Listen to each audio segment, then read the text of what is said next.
Hello and welcome to our review of the Good News paper for April. This is Easter edition, and we want to wish you a very happy Easter with my friend Mark, and we're going to be looking at two very interesting stories this month. Mark's going to cover one about an atheist who became a Christian and how that could possibly happen, and I'm looking at how God can bring healing, and he can talk to us. Mark, over to you. Thank you, Colin. One of the criticisms of Christianity is that because Christians live by faith, we park our brains at the door. We don't have to think through things. We just hope that God will do things. It's sort of the general idea. Well, there was a professor at Cambridge University who bought into that anti-intellectualism of Christianity. Yet what she began to find out over time was that the moral system, the belief system that she had subscribed to actually was the one that didn't survive the rigorous questioning. And in fact, it undermined also just her inbuilt moral beliefs. Totally out of curiosity, she began to look in the library section of her university at theology books. To her utter amazement, she found that there were facts that Christianity was based upon that could be answered by intellectual convincing and questioning and examination. And then also out of curiosity, she went to church, and there she found that this faith, which is actually based on fact, led to action. It changed people's lives, and she saw people in this church helping the less fortunate and caring for people. And also she felt this love from the people that she didn't feel in this atheism system that she was presently subscribing to. So over time, she found out that this Jesus Christ, who could be questioned and who could survive all the questioning, was real.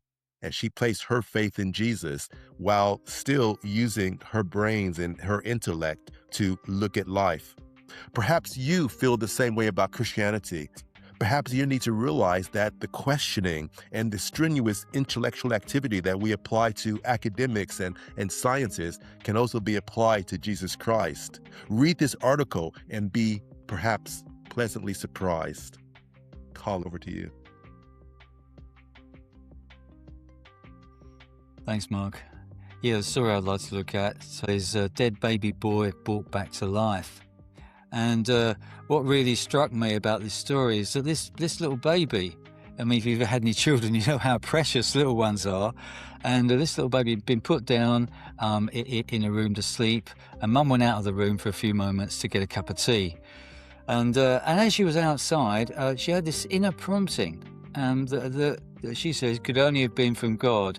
And she said she felt in her heart a voice say, "Go and check on Leo. You won't believe what you're going to see." So she rushed into the room and found her baby unresponsive.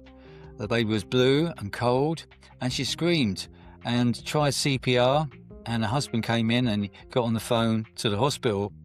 And as she was doing this, she was praying, "God, only you can do this. Only you can do this." And suddenly the baby was breathing again. And if she hadn't been prompted, those vital minutes would have been lost.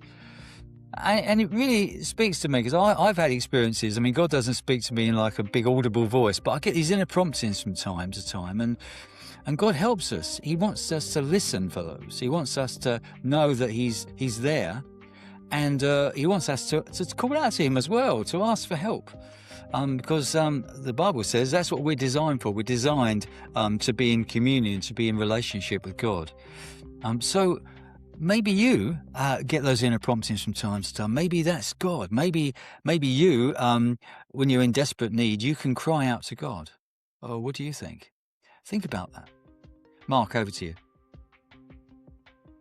There are so many articles in this month's edition that can cause you to think, to ponder, to consider the miraculous healings, or just this atheist historian who became convinced that Christianity is real and that it is something that you use your brains for. Get this month's edition.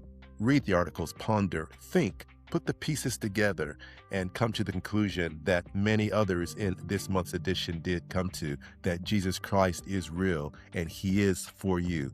Happy Easter. God bless.